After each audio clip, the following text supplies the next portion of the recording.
Rason Azalia. Nous avons représenté des drapeaux à Mboka. Alors, et c'est quand même à faveur de ce Miké, nous avons besoin parce que je dois amener plus de 50 invités.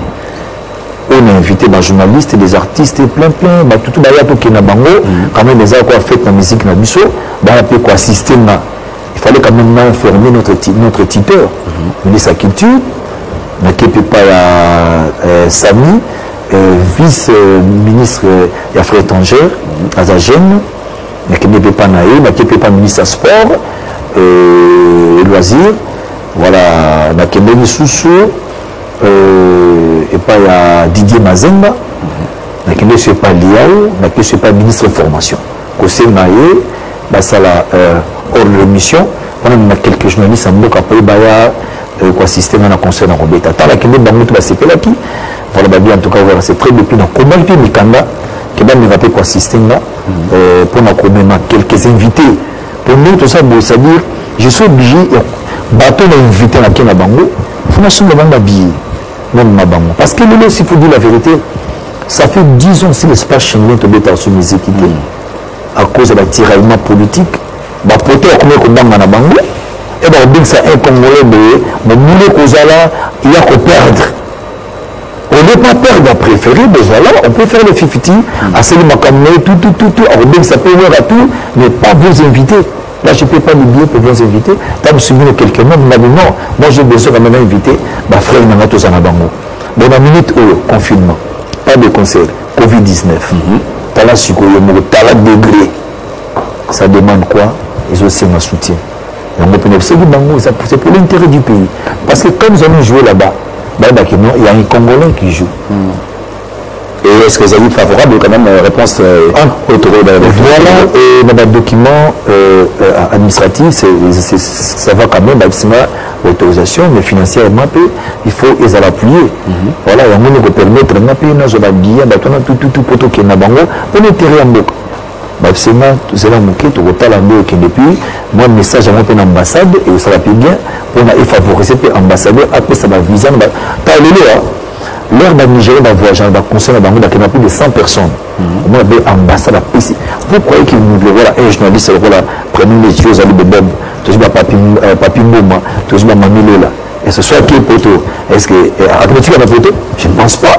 Pas du tout. Même la Congolais, elle est responsable. Il est poteau sans dire, pour les pays de la paix, Tirki, fondamentalement, nous ne parlons même pas. Il s'en va bon. Nous avons qu'il y a Tirki, qu'il y a Dubaï. On va apporter l'eau. Il y a une bouteille de Bénin. C'est normal. Si vous avez la vision à Kala, que c'est qui mais non. Et il y a reçu le monétaire. Il y a un signe qui faveur, c'est-à-dire, Edena, Namima, Bandekonama d'artistes, Naba chroniqueur, Naba comédien. Pour tous ceux qui sont sous musique, nous allons qui à l'époque, c'est ça quoi. Mais par rapport, il y a tant l'année sur Eleki, oui, en tant que spécialiste dans son domaine, en tant que musicien, pendant les 10 ans, est-ce que tu vois que et puis s'il manque à gagner à la musique congolaise? Et Bélé Makassi, trop, manque à gagner. Je te dis, manque à gagner, mais tu ne peux pas imaginer. Tant sur le manque à gagner dans un monde qui est à cause de l'université 4, na campus, na bande de l'Équateur, na Mamaka, Totongi, la City Market, na Babende, Totongi, la City Market, na Baboma, il y a mille. Au l'air, on a tenu dans la sous-sobriété. Au camp, après, on a dit, mon frère, tu as un voyage, je me vais en Mali, tu as un jet dans l'aéroport, tu as un les gens n'ont rien. Bisso, dit au Bambakawana, pour nous qui nous la vitesse à l'Ossavanate. Mais nous qui quittons, c'est la politique. Tout ça, il manque à gagner. Il y a ma casse. Mais s'il faut tout récupérer, il faut beaucoup de stratégie. Il y a des point de départ, les amis, conseil à réconciliation d'abord entre la diaspora et les artistes et musiciens. Le lien, ça c'est l'avant-famille, tout le monde, tout solo, tout le monde qui m'a samalacé, ceux qui te sont venus m'abé, ceux qui sont venus m'abé, tout le monde, tout le monde, tout la lobby, tout la bana, tout la bakoko, tout la bagine, tout la pénible, tout le camanasi, tout ça on a pénible. Hein? Tous les papas na biso Congo, tout le monde na critère nous. Très bien dit, donc c'est le concert de l'unité, le concert de la paix et également le concert de la réconciliation. Voici donc le spot qui annonce les couleurs du Zénith de Erasan le 17 septembre prochain.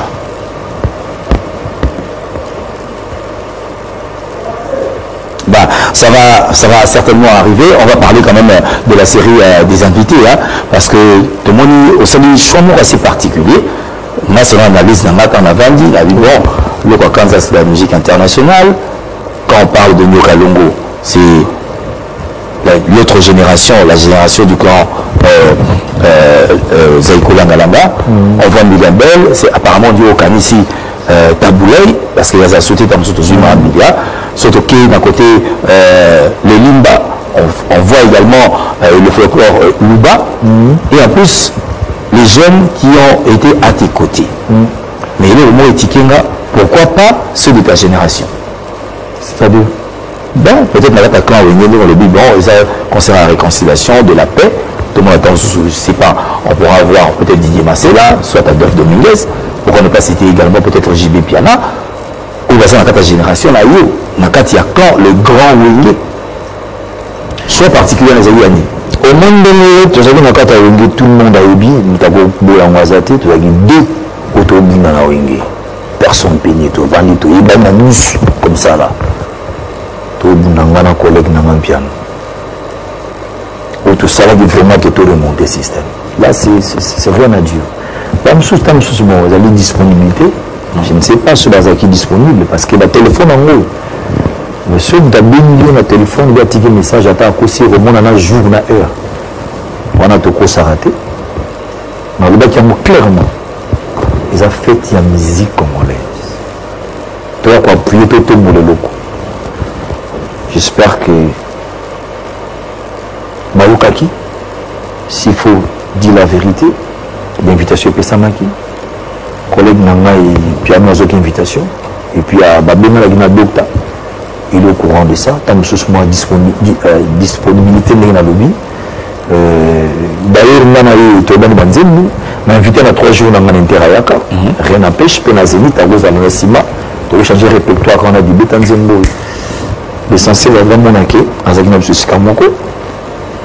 D'abord, M. Soba Juta, le téléphone est ouvert. Il y a un problème, nous sommes des amis. Nous avons dit Nazate, nous avons dit Azate.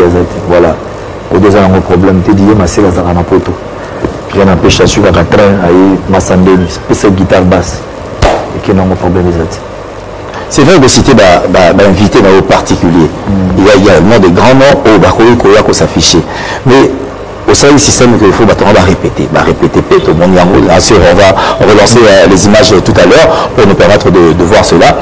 Mais l'artiste, nous sommes dans la carte, il y a une maison là, dans le monde de ça annoncé.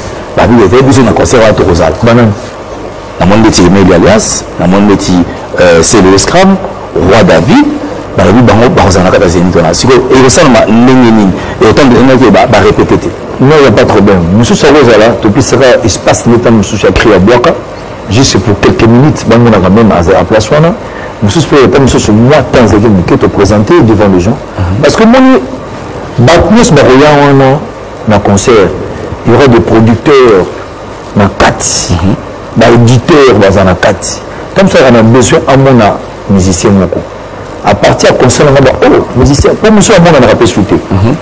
Monsieur a bien répété. Les espaces de visibilité. L'espace, il faut nous ça comprendre.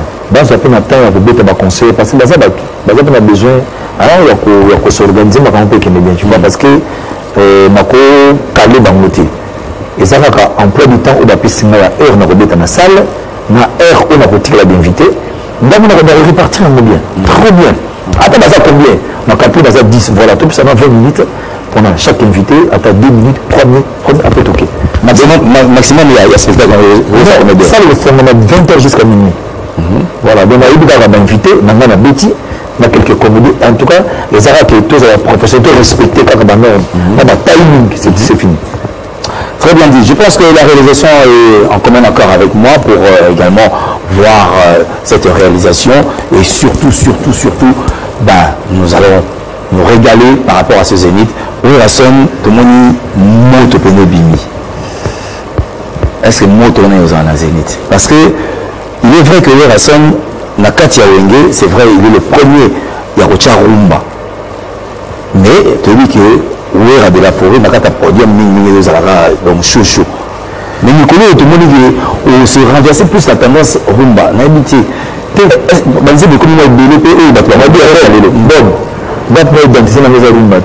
Je te dis la vérité. Na kota rumba na kafouillage. Au moment na conférence, c'est-à-dire ils arrivent mon potani ah là c'est pour ça public ko pelingara rumba. Parce que na banda ko beta rumba le lote. C'est confiance en ngai voilà. Tongo etameli na ebele makam. Lokola ekei pempe sango. Côté na maïté la makam. Ouais, les années 90, voilà, ça dit Barouba. Bisanga ma Chantal, Bisanga Suzerland. Moi, je la beauté, ma remontée, nous allons aux alliés sur le portrait, maman, Élysée. Donc, ça veut dire que les abus qui ont c'est Rwanda Nasoyobi. Mais, ce qui bat au Yamba, le lac au Binana, elle a le côté boîte au Binana, le travail, le transpirer, tu n'as pas des anormales. Ce qu'on matin à bête en concert, il faut sentir que nous avons un peu de beaucoup. Moi, je suis là. Ça veut dire que nous avons un peu de temps. Nous avons aller au monde de la livre pour nous. Là, c'est vrai. Si vous m'avez dit il manque de tout trop d'apôtres. Pour la dernière dit que concert sont dans la Mexico. Et ça, la été mal à la communauté. Parce que les gens ont la démonstration, la démonstration. Les gens qui sont un bandit, la pêche, moi, pas pour que les gens zone là.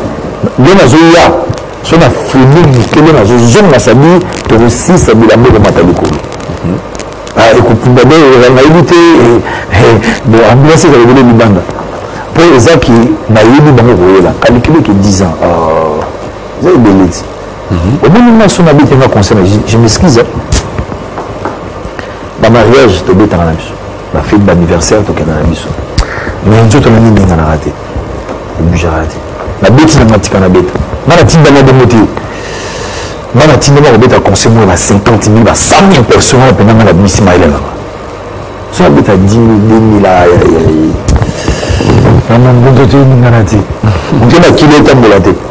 donc en tout cas c'est l'occasion vraiment la première essai d'un côté déjà deuxième essai ils ont mabé maintenant ça qui est là c'est quoi formule en les années parce que nous quand on est Burkina Europe et ça a mis sur album et bimi et le dernier en date tu dis que nous les acoustiques d'habiter format ils ont acoustique tout peut format ils ont chaud formidable de la photo place nous conseil la formule dans la photo ils ont noté c'est du la semaine habité en monté elle habite la musique on a été et quand on va bazengaluke tout le monde m'a fait quitter fait il m'a porté des bazengaluke tout le monde m'a tiré l'eau la DJ on a lui m'a eu mon si quoi mieux son a yoka et tu as la même moi là il faut vivre un live c'est important mais dans une ça demande moi au moins ils ont la banne haute tika la basara ba 15 ans le ba comme 22 ans tout justement mais ça on a besoin de vivre mais je vais pas faire ma vidéo n'a pas il y a là ma vidéo papa ça c'est Werason ah Werason comment je peux raconter le vieux Wera non tu es mineur et c'est pas la maison papa non ce que on a juste quoi coller et la repixer sous terre. Donc l'occasion c'est donc les élites, donc on va voir ça, hein. Donc oui, des extraits qui nous permettent également de prendre déjà le bas de ce grand événement le 17 septembre donc 2021. C'est un rendez-vous à ne pas manquer avec Werason au Zénith. Voici encore cette image.